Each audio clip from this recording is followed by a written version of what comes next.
Welcome back to the Fre Emblem commentary. In this chapter, we learn how to protect people from dying. And this is a bit of a mind screw. Apparently, I am an NPC.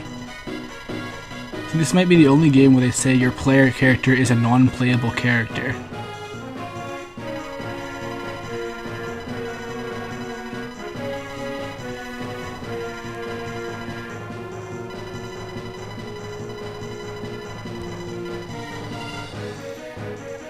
So this is actually a bit of a new mechanic. This is worth explaining in my opinion.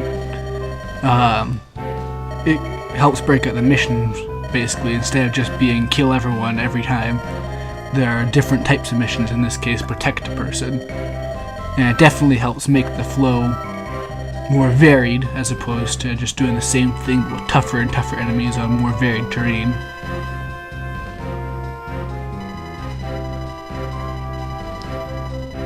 Now, the other thing they try and teach with this mission is how to ward off enemies when you're outnumbered. But the thing is, I'm pretty sure it's not only practical, but easy to take out every single enemy. I don't know. Like, there's an enemy with a shield, which indicates the leader. And although I didn't attempt it, I'm pretty sure that you can fairly easily take him out. I don't know, I checked his level, and I was looking ahead in the video a bit, but he's much higher level than they claim, I should say. Like, I don't know, it's a higher level than all your characters, but I have a feeling that it wouldn't have been that hard to take him out, just based on this on future experience, but yeah. Anyways, you do want to set up a sort of a barrier in this fort using your strongest units, because the bandits will swarm you on their first turn. So you want to set up some good support, and there's a fragile wall, which in this case will be used against you. Enemies will try and get you in from that side. And yeah, as I mentioned last time, there's also a recruitment aspect with Dorcus. Unfortunately, if you're unlucky, you can end up in a pretty dire situation right off the bat in this.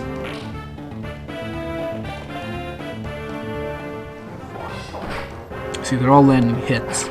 You can say you don't really have anywhere to run and no actual, like, really reliable way to heal unless you want to give up the turn of the unit that's healing, which pretty much guarantees they'll take more damage.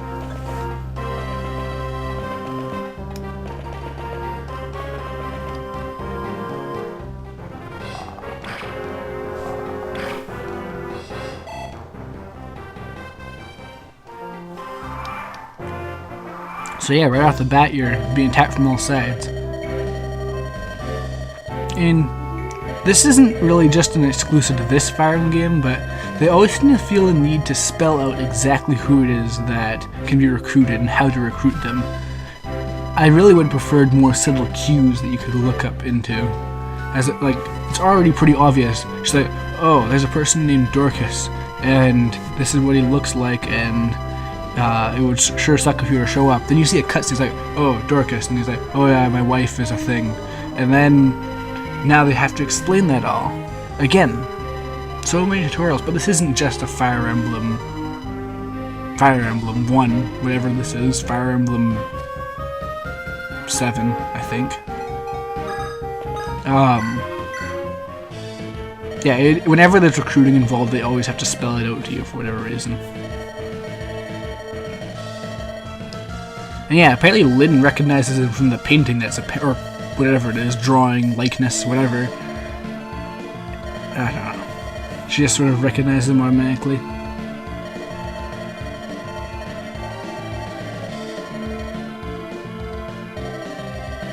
So there's kind of a trend I found with allies who join the enemy for money, and then they're just sort of like, meh, whatever. I'm going to join you instead, for no reason really.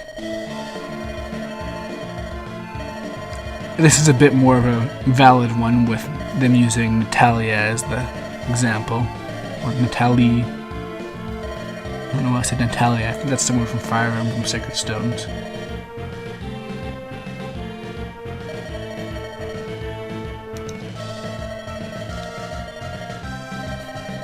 But this would have been so awkward if Natalie hadn't actually been there. Just think, he would have died, and then she would never have seen him again.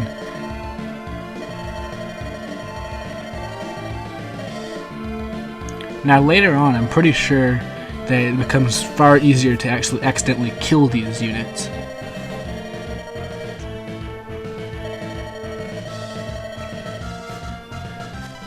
Just a random tidbit, Dorcus's design kind of blurs the line between villain and hero, because he's red.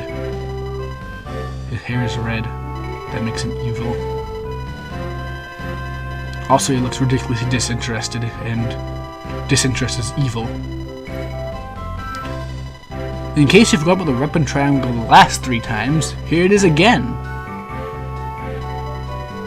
Anyways, there's finally an axe wielder in your unit list, so finally have the full triangle at your command, I suppose.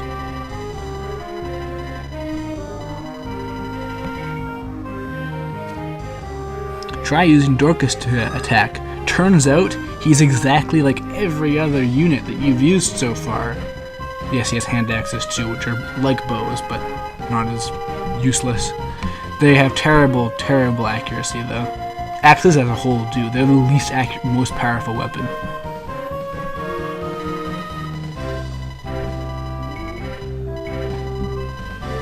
I kind of feel like the different powers and accuracies of the weapons takes away from the weapon triangle a bit, because whereas the weapon triangle is supposed to encourage you to use a certain weapon against someone and increases the accuracy and stuff like that, the fact that axes have such low accuracy means that sometimes it's better off just using a lance or a sword. Well, I mean, obviously, you'd use a sword against an axe, that kind of thing. But yeah, swords, in my opinion, are just sort of the best option to go with. They're the most accurate, not the strongest, but it just seems like the most reliable weapon to go to.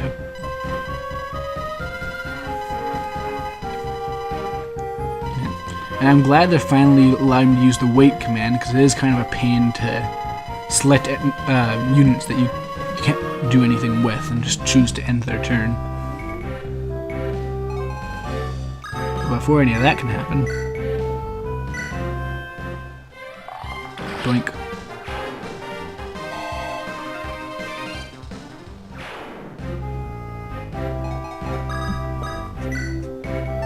Yeah. Even though it's not terribly vital, you do want to probably defend that wall. I don't know, I'm sure there's lots of ways you can handle this situation. It's not exactly as overbearing as they claim it is. I don't know.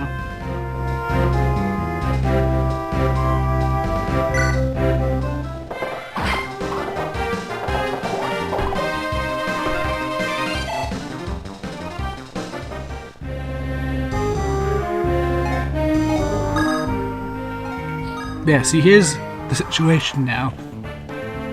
I have Florina here, and she could go in and help these knights attack the bandits, but she'd probably get beaten up and die. She's so fragile, and it just makes her such a useless unit. It's basically an archer, but weak to archers, and not as accurate, not as powerful, but with way more movement range. And movement isn't that important. Well, okay, it has...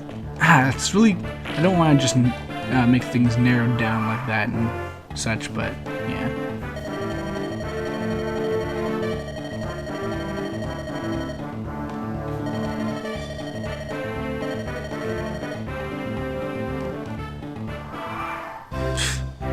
Who would have thought that women could actually fight when equipped with swords and years of experience?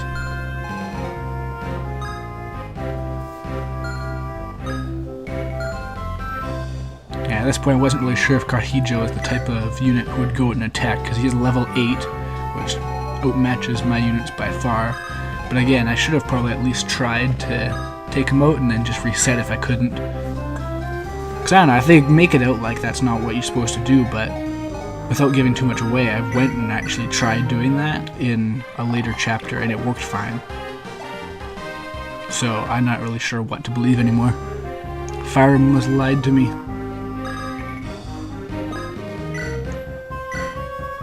Yeah, now I'm running into the awkward situation where my characters are getting low on health, but what do I really do? Because I'm going to be attacked next turn anyways.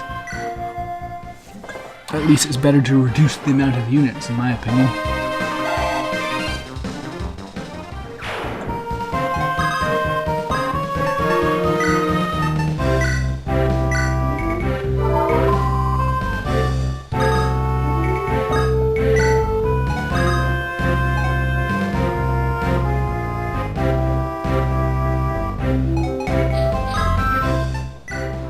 Since I need to get some experience for Florina, I decided probably a better idea to at least maybe get her to do some support by the wall once the wall breaks. But yeah, Pegasi, I really wish they could be useful. They have the makings of such a great unit in my opinion, but no.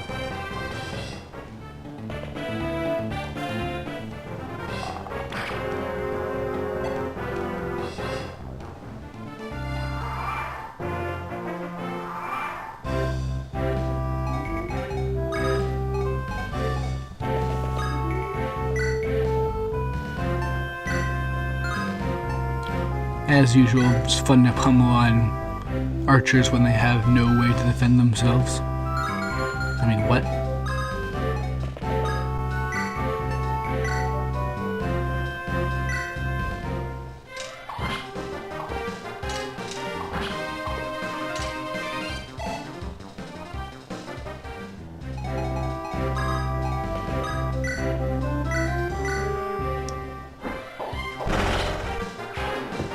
Kind of one of the weaker critical hit animations in my opinion. A lot of the other characters have really flashy stuff. He just sort of flails his arm around and then does normal attack. I'm not even sure what that's supposed to do. It'd be cool if he had like a wind up or something, like he spun his arm around and then just like lunged forward. That'd be really cool. If only I was part of the development team. Sigh.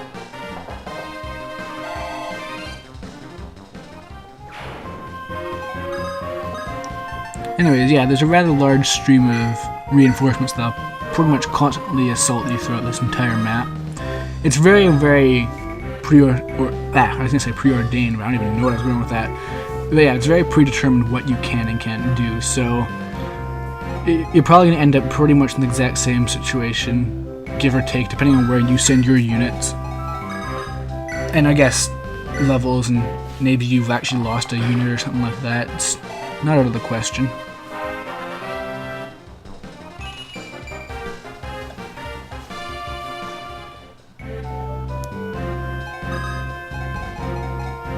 This is probably the first map that really has a distinct risk of, if you're careless, you might lose someone forever.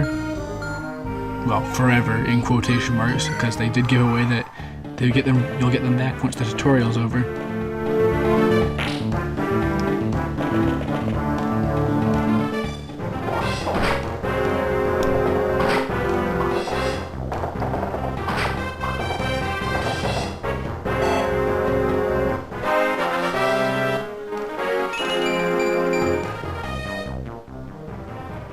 Going back to stat growth for a bit, while Cavaliers are pretty much the what's the thing? The knives.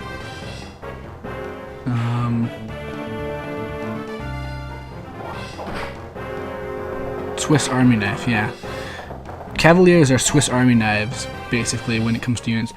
But another weakness they have to stack on top of that is that they kind of don't have the best stat growth. They're very unlikely to gain stats when they level up. And I realize I haven't actually talked about Dorcus yet, because he has pretty unique compared to all the other units so far. He has very high health, meh mobility, I'm pretty sure. I haven't actually been paying that much attention to what he's been doing. Yeah, very high HP and defense. Fairly certain that he's ridiculously weak to magic, but we haven't even gotten into magic yet. And yeah, then very, very strong too, but then unlikely to actually land a hit. So basically a berserker.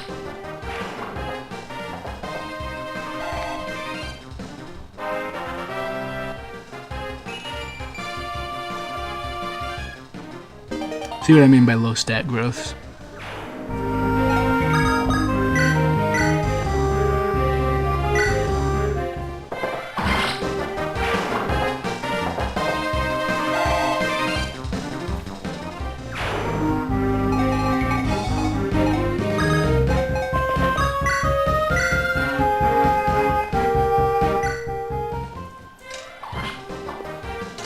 I could have used the Manakati in these fights around here to do a bit of extra damage and take these enemies out before they could retaliate the next turn, but I don't really like using up powerful weapons hits just to do extra damage. I really do like to conserve items in lieu of efficiency, as the case is.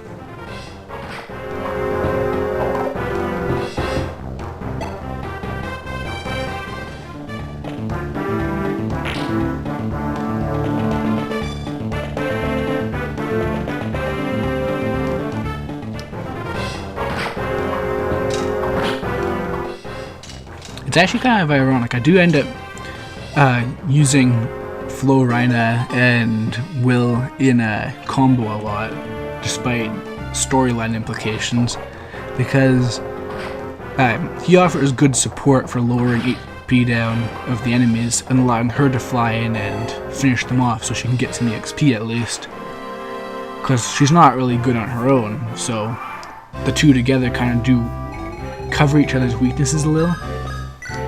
Because, I mean, Will needs something to make sure he doesn't get hit, because he is very fragile. He's an archer. But, at the same time,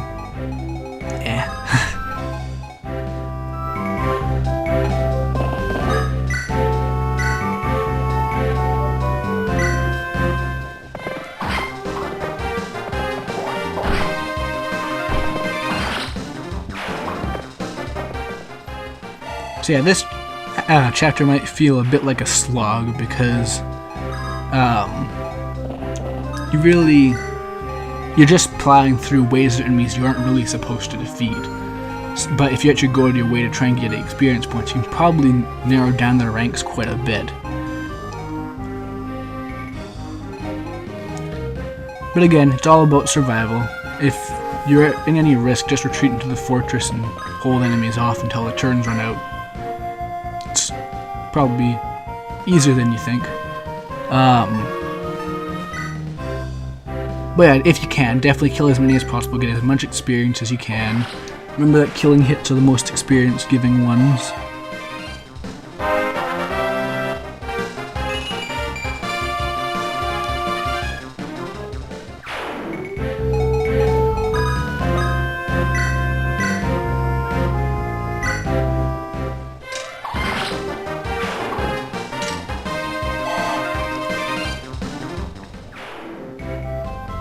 It's a shame though, I really wish I had taken the time to actually kill the what's-his-face guy, evil looking guy over there.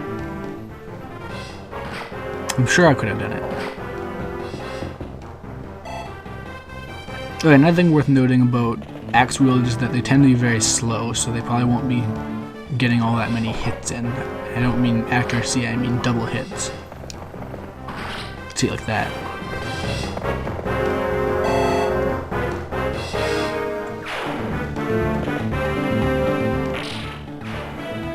Well, it took them like 7 turns, but they finally broke down that wall. Whoa.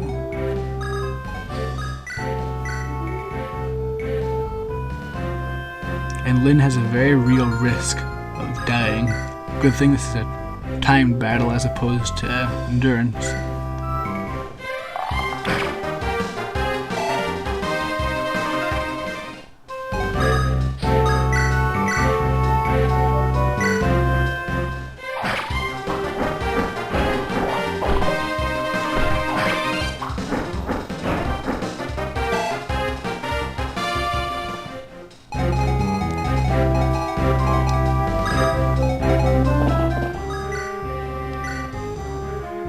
The map's practically clear at this point. But again, it's completely optional.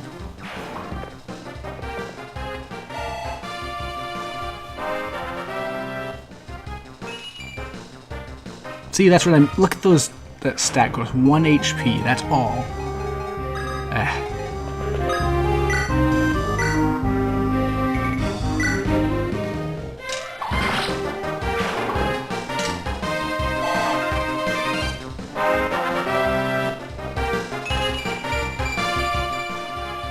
And this is why Lords are the best. They get so many stats.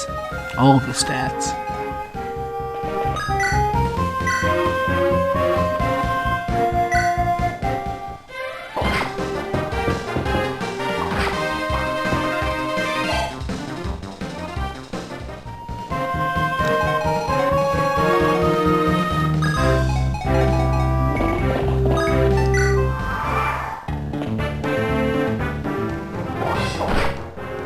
And Florina's practically dead.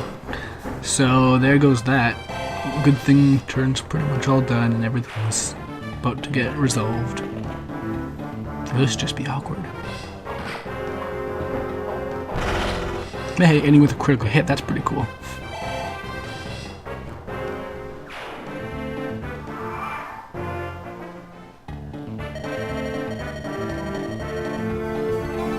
Not human. Plot twist. See you next time.